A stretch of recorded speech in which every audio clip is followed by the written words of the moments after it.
tarde a todos. Tentar ser rápido, porque meu teto é 4 horas, então vou tentar ser bem objetivo com vocês. Considerando meus antecessores, eu acho que o que está faltando um pouco nessa história toda da ortopedia é informação. A gente está confundindo regras, misturando conceitos, e eu acho que um dos desafios da agência é fazer uma das estratégias que nós discutimos na Câmara Técnica da MB, que é a divulgação o máximo possível de tudo o que acontece sobre produtos para a saúde no país. Recentemente tivemos problemas com algumas plantas no Brasil, com alguns produtos, e pulverizamos aí a informação sobre os alertas de suspensão cautelar, de cancelamento de certificação, de boas práticas de fabricação. Isso gerou tumulto, gerou dúvida, mas a ideia é transformar isso numa rotina de divulgar ao máximo possível as informações referentes a dispositivos médicos e a vigilância sanitária para os profissionais de saúde, para os serviços, para os planos de saúde e para as secretarias de saúde, né? Então, só para a gente entender um pouquinho onde nós estamos, o que queremos,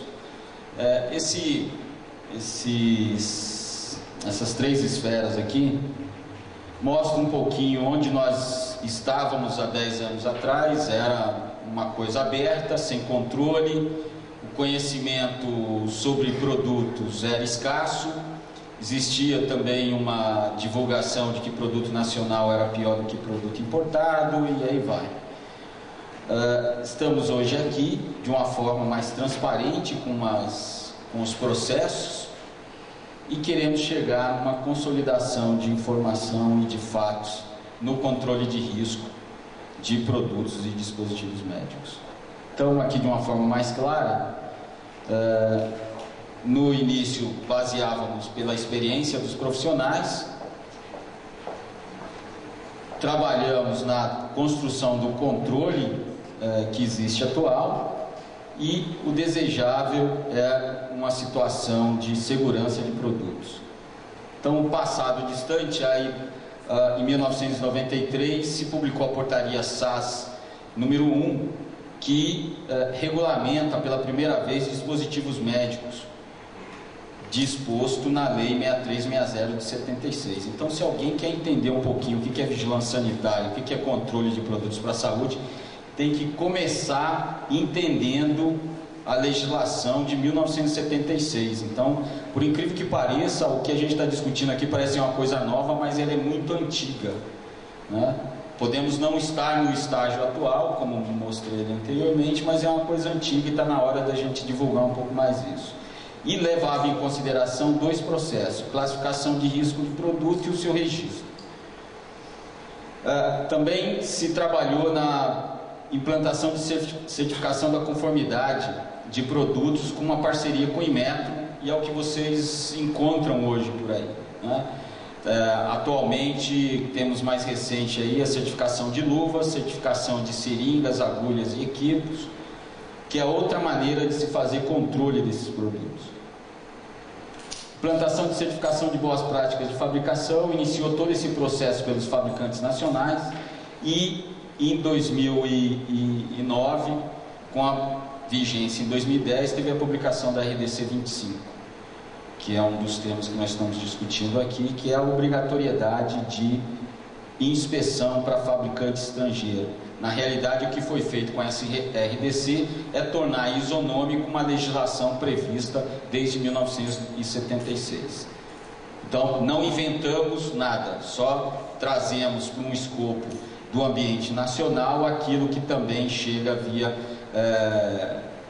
fabricante estrangeiro. Outro processo foi a criação da técnico-vigilância, e aí vem outro nó aqui, estimulado pelos hospitais sentinelas, como foi já demonstrado pelos meus antecessores aqui. Notificar qualquer problema de produto passa a ser uma coisa sempre complicada pelo profissional de saúde, que ele acha que de alguma forma vai sobrar alguma consequência para ele a partir daquela notificação. Então, o que a gente está fazendo hoje, em conjunto com a SBOT, é tentar fortalecer o processo de técnico-vigilância. Aí eu vou falar mais para frente como. Também, estabelecimento de prioridade de atendimento em relação a produtos estratégicos para o Ministério da Saúde. Em 2008, vocês tiveram a publicação da portaria 1284, que trata da lista de prioridades de produtos estratégicos para o Ministério da Saúde. Dentro dessa lista existem os implantes, principalmente ali lidando com o implante de joelho e quadril, que no perfil de atendimento à população é o número de implantes que possui maior prevalência da população e os maiores custos desse produto. Também realizamos, num passado não muito distante, especialização da equipe da vigilância sanitária com qualificação das secretarias, das equipes das secretarias, inspeção de boas práticas de fabricação, curso de inspeção de boas práticas de fabricação para as equipes que vão estar realizando inspeção internacional e prática de controle, otimizando prática de controle adotada em outros países, com discussão com esses Estados partes. Aí tem Canadá, Estados Unidos, Portugal, Comunidade Europeia, Cuba, os países do Mercosul, Argentina, Paraguai, Uruguai, Chile e aí por diante. Consolidação dessas inspeções no exterior, com um volume absurdo de inspeções, mas em 2008 nós realizamos em torno de 51 inspeções, em 2009 250 e esse ano deve chegar a esse patamar também de número de plantas inspecionadas no exterior. Somando as plantas inspecionadas no país e as de fora, dá em média 750 inspeções, tanto em 2010 quanto em 2011. Fecharemos aí em torno de 800 plantas inspecionadas. Participação de fóruns internacionais na busca da harmonização de procedimentos. A gente estava discutindo na hora do almoço aqui, o termo harmonização é um termo que a gente vai tentar rever, porque mesmo no Mercosul nós não conseguimos fazer harmonização. Ontem eu estava participando de um evento de relações internacionais e aí uma das discussões era isso.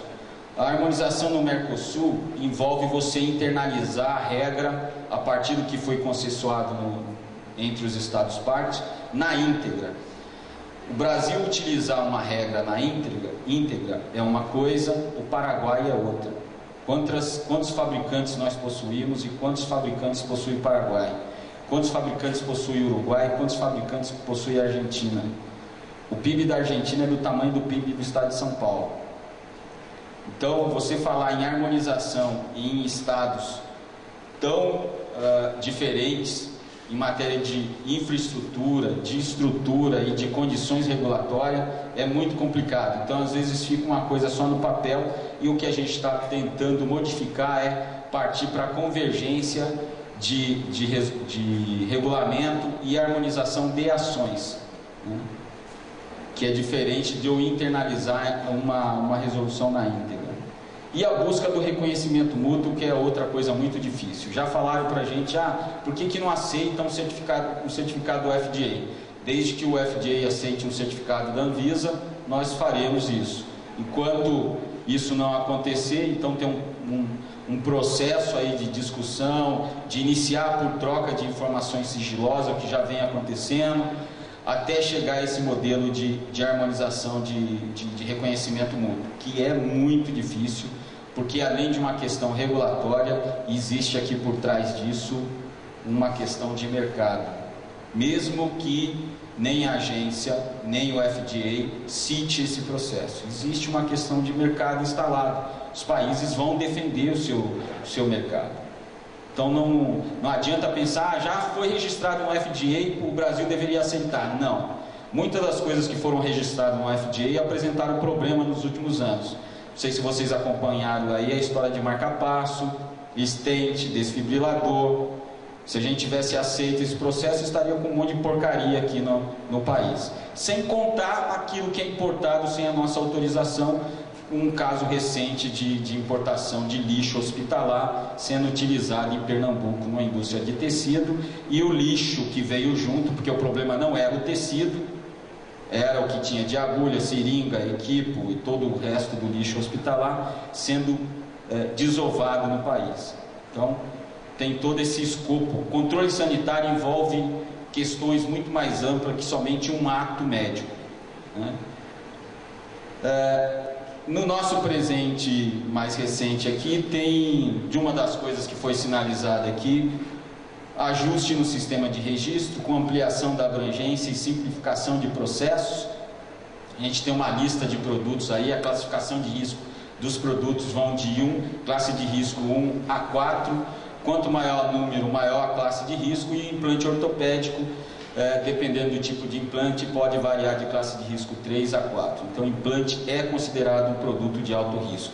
Então, todas as regras de controle, de verificação da segurança desse produto são exigidas no momento do registro e anteriormente. Uso de uma força-tarefa para redução do passivo, e eu vou mostrar aqui como é que ficou isso, e priorização de produtos estratégicos a partir daquela portaria que eu sinalizei para vocês. Isso aqui é só um dado. Quando eu cheguei na agência, estava nesse momento aqui, quase 14 mil processos num passivo de registro de dispositivos médicos, só dispositivos médicos. Isso dava em torno aqui de junho a julho de 2009, né? Mas passivo muito grande, os vários momentos e tudo que impacta. Esse crescimento aqui é em decorrência da greve de Correios que aconteceu em 2008. O Correio segurou todos os processos, de repente liberou, entrou tudo de uma vez na agência. Quando o Correio entrou em greve novamente, eu tremi de novo, porque vai acontecer a mesma coisa, né? E aí entrou de uma vez um pico de passivo. Aqui foi a mudança da agência e ocasionou esse aumento aqui do número de passivos, saindo de um endereço e mudamos para o CIA. Não sei se vocês conhecem Brasília. O CIA é o setor de indústria e abastecimento de Brasília, um prédio maior. Gerou esse pico. Nós montamos uma série de estratégias e conseguimos reduzir. Aqui foi o momento da vigência da RDC 25, onde eu tive um acúmulo de processo e entrada antes da vigência. As empresas, os importadores pagaram para ver, não acreditaram que a Anvisa ia manter o rigor da exigência de certificação de boas práticas de fabricação. Uma semana antes da vigência da resolução, deram entrada de simplesmente 5 mil processos ao mesmo tempo na agência. E a partir dessa data aqui, entenderam como é que a agência ia lidar com certificação de boas práticas e com os processos regulatórios. Ninguém aqui está brincando com segurança de produto, né? E nesse período aqui tivemos todo tipo de pressão que vocês possam imaginar. Política, pressão assistencial, mandato de segurança e o diabo a quatro. Para controle do risco, nenhuma dessas ações funciona. Quem gosta de puxar um deputado e os distribuidores, importadores, aí, fabricantes que gostam de andar sempre de braço dado com um deputado e um senador, esqueçam esse período. Deputado e senador não manda fazer jeitinho em modelo nenhum, porque os jeitinhos que deram, vocês acompanharam aí o resultado no Ministério dos Esportes, no Ministério das Cidades, como foi relatado aqui, existe problema no Ministério da Saúde, e aí vai. No nosso caso, para controle de risco e segurança de produto, não existe jeitinho, não existe meio termo. Ou é seguro ou não é seguro. Ainda estamos trabalhando no fortalecimento das ações de notificação compulsória de eventos adversos. Até esse ano, a notificação era só compulsória para fabricante. Nós colocamos agora que todos os hospitais que compõem a rede de hospitais sentinelas também são obrigados a fazer a notificação. Então teremos duas fontes de notificação de evento adverso. Ampliação desse número de hospitais sentinelas com um critério de seleção do perfil desses hospitais e estímulo à notificação avulsa num trabalho conjunto com as associações, começando com a AMB, e um trabalho conjunto com a SBOT, com a Sociedade Brasileira de Cardiologia e Hemodinâmica, e aí com todas as classes de profissionais tentando modificar o cenário que nós temos de notificação. Otimização das inspeções, na busca de criação de critérios de confiabilidade, identificação de etapas críticas e definição de novos traçadores aí de controle de risco e uma atenção maior a tecnologias instáveis. E aí eu vou explicar o porquê disso. Todo esse processo aqui é na busca de tentar tornar mais dinâmica, mais rápida, mais célere, mas ao mesmo tempo seguro o processo de certificação de boas práticas de fabricação. Que é diferente de um outro processo de armazenamento e distribuição de produto. A RDC 59, o foco maior dela é fabricação. A gente está trabalhando nesse ano, a partir de maio do ano que vem, mais tardar maio do ano que vem, teremos uma nova resolução para armazenamento, distribuição e logística de produtos para a saúde. Resolve um pouco uma questão que está impactando diretamente com a relação das vigilâncias locais com os distribuidores e os responsáveis logísticos de produtos para a saúde. A integração do sistema de registro com o uso de informações pré e pós é o que a gente espera num futuro próximo. Todas as petições em meio eletrônico, em 2012 a gente está lançando o sistema informatizado, então aquele processo que vinha antes pelo correio não vem mais para a gente dessa forma, será tudo petição eletrônica de forma informatizada. Então tem uma diminuição de número de papel, vai agilizar todo o processo. Documentação que a gente exige hoje, que venha sobre meio eletrônico, deverá ficar sob guarda do fornecedor, e quando da necessidade ele deve fornecer, esse é o agente fiscalizador da vigilância. Tornar mais transparência os prazos de análise e expedição de certificados de livre comércio por via eletrônica. Para quem exporta, para cada país que se registra o produto, uma das exigências do registro, como aqui no Brasil, é a certificação de comercialização daquele produto no seu país de origem. E o termo, o documento que é utilizado para isso é o certificado de livre comércio. Eu assino um por um à mão, atualmente. E tenho minha assinatura com registro no cartório de São Paulo e outro em Brasília. O responsável pelo registro, o exportador, ele pega aquele volume de certificado, vem e faz reconhecimento de firma de um por um desse certificado e depois a consularização desse certificado. Eu assino por semana aí em torno de uns 1.500 certificados. Está dentro daquele limite que o Márcio da BIMA aqui sinalizou o grau de evolução das exportações de produtos brasileiros. Se o país crescer no ritmo que está crescendo, eu terei uma roubada, né? Posso fazer parte dos pacientes de... Então, só para a gente entender um pouquinho o processo de controle, então, de avaliação pré-registro e pós-registro com uma retroalimentação de informações. Aumento da vigilância pós-registro, monitoramento de produtos no mercado. Isso aqui é o que o presidente da SBOT acabou de sinalizar aqui na última palestra dele. É um trabalho que nós vemos realizando num projeto piloto no GHC, no Rio Grande do Sul, com a parceria da SBOT, utilizando o processo de registro como um elemento do projeto. E nós fazemos coleta no que a gente chama de prateleira. Vamos no distribuidor e no hospital e recolhemos uma amostra do produto, identificamos esse produto, ensaiamos o produto e verificamos se ele apresenta a mesma qualidade daquela sinalizada no momento do registro.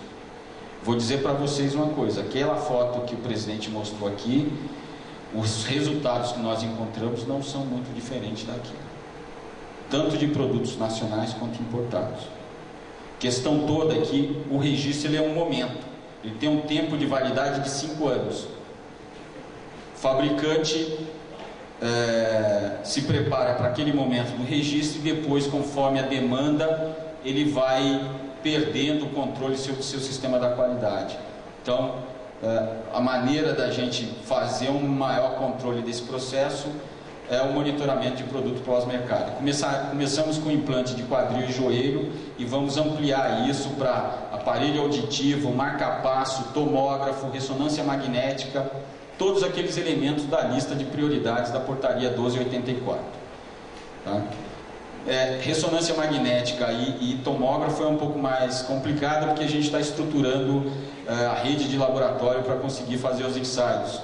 Porque os ensaios, as normas para a realização da verificação da qualidade desses produtos são ensaios destrutíveis.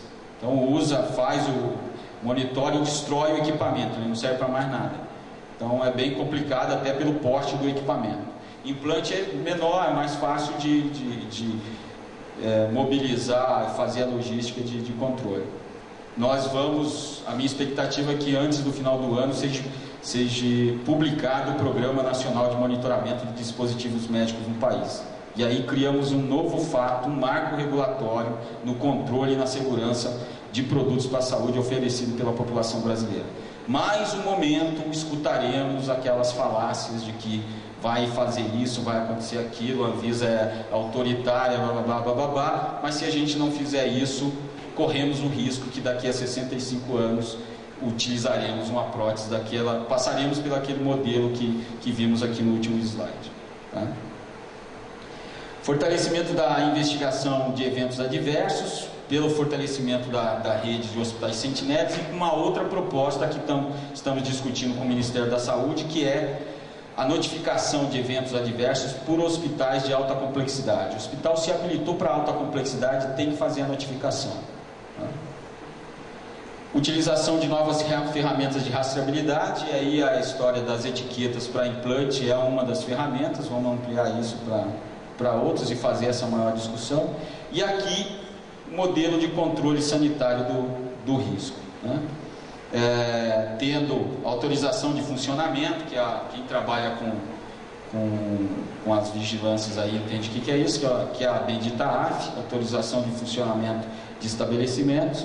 Boas práticas de fabricação, como momento pré, o registro, onde são exigidas, além da comprovação da eficiência e eficácia pelo fabricante, a certificação de uma lista de produtos, né, para fins de registro, a técnico-vigilância como elemento de retroalimentação do processo de registro e a avaliação da tecnologia, usando o monitoramento como uma das estratégias de avaliação. Estamos discutindo outras possibilidades de fazer avaliação de tecnologia, e principalmente tecnologia inovadora.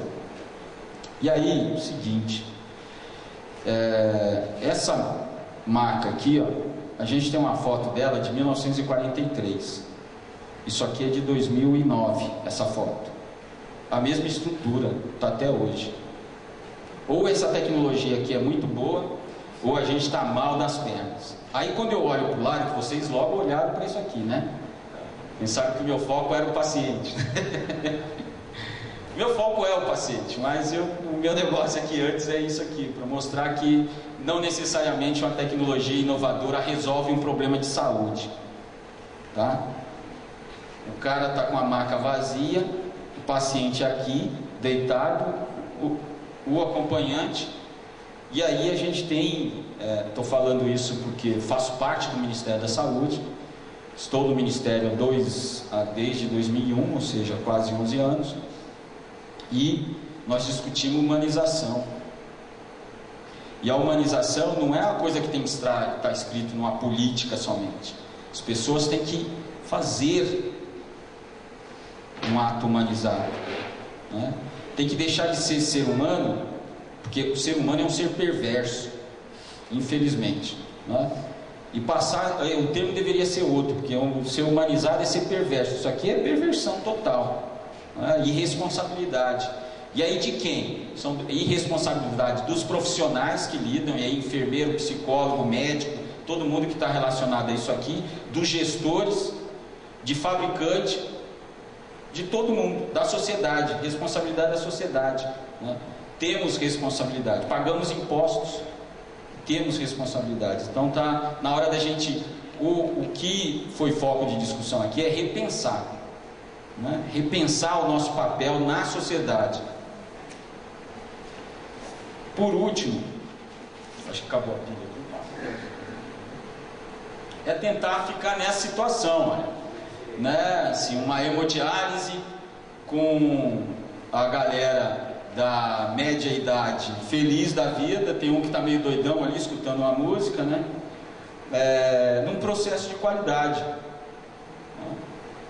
Passa o próximo para mim. A ideia então da discussão com vocês é que, apesar de existir, temos problemas com relação a fabricante, temos problemas com relação à logística, temos problemas com relação à regulamentação. Nos últimos 10 anos evoluímos sim, muita coisa. Esse país cresceu em 50 anos o que a França demorou 150 para mudar. Então nós crescemos rápido demais e agora estamos diante de uma situação que é: como é que eu lido com o monstro do crescimento, com uma população de 200 milhões de habitantes? Deram o exemplo hoje aqui do sistema de saúde inglês. Ele realmente é regulado, mas a Inglaterra está revendo o seu sistema, porque gasta 160 bilhões de euros por ano numa população de 60 milhões de habitantes. Nós gastamos 180 bilhões de reais numa população de 200 milhões de habitantes. Num sistema aberto, lá é fechado. Se diz universal, mas regula-se tudo. Quando resolve tirar um medicamento oncológico, que aumenta em 4 meses somente os anos de vida ganho do paciente, lá se executa isso. Se aqui te pede para tirar um medicamento oncológico porque ele saiu de linha, ou porque isso aumenta 2, 3 meses para o usuário. Você vê como é que a imprensa e a sociedade reagem. É só ver com os anorexígenos o que aconteceu. Que para mim foi uma discussão medíocre. Tendo o Ministério Público, representando o Ministério Público defendendo a anorexígeno. Proibido no mundo inteiro, e nós ainda abrimos consulta pública para discutir isso, porque somos uma sociedade democrática. Eu acho que o que está faltando na sociedade brasileira é enxergar o que somos e o que queremos ser. Porque se continuar do jeito que está, levando a educação como a gente leva, que a responsabilidade da educação é nossa, de todos nós, não é só de governo, levando a saúde do jeito que a gente leva, o fim, por mais dinheiro que entra, por mais que cresça, é triste. A China vai entrar sim com produto de qualidade no país e no mundo inteiro. Vai entrar pesado, já está acontecendo isso. Eu estive em Pequim há 2 meses atrás com o diretor. Só em Beijing existe 2.964 empresas fabricantes de dispositivos médicos, só de dispositivos médicos. E Pequim não é o maior centro tecnológico da China. A agência chinesa disse para a gente o seguinte: desses 2.900 nós controlamos 30%. O restante eu não tenho a menor ideia do que acontece, e a gente precisa de vocês para ajudar a controlar, porque eles querem acabar com a imagem de produto ruim. É só olhar o que aconteceu com o carro, né? Começou a vir carro ruim e tal. Hoje a história do Jaque porque o Jaque não é diferente da Ford, da Chevrolet, da Fiat. Continua cheio de plástico do mesmo jeito, sem airbag, sem freio ABS, lixo do mesmo jeito, né? Mas tem o mesmo padrão, está vindo no mesmo padrão, e logo logo teremos uma coisa muito melhor do que a gente tem hoje. Então, eu acho que o que tem que ficar no final da discussão aqui, irmão, é o que nós queremos. Em vez de achar culpados, é o médico, é o fabricante, é o distribuidor, porque aqui dá para apontar para cada um se quiser, todo mundo tem culpa, inclusive eu aqui, entendeu? Dá para apontar para qualquer um, né? Se sai daqui de cabeça baixa, mas não dá para fazer isso. O momento é, como foi falado aqui, ou a gente se une para ter uma sociedade melhor, ou vamos pagar o preço disso, né? Vamos pagar E aí não adianta achar que é médico, que ganha mal, que é enfermeiro, que ganha muito mais, menos que o médico, que é muito menos valorizado, e leva os hospitais nas costas. O médico daqui falou aqui da instrumentadora, leva no cangote. Quem carrega um hospital é a enfermagem, né? Por mais que queiram dizer o contrário, é a enfermagem, sem respeitar a classe de profissional. Como é que um médico pode ser bom trabalhando em 5 lugares? Não tem compromisso com nada, ele ganha mal nos 5. né? E aí a abordagem de uma empresa ou outra, dando 20%, 30% do valor de um implante, que é isso que acontece, recompensa o trabalho que o cara tem. Então a discussão é de, ou a gente melhora essa relação e busca uma sociedade melhor, segura, eficiente e eficaz, ou vamos, mais um ano, Maurício vai chamar, a gente vai estar discutindo a mesma coisa. É isso. Obrigado, doutor.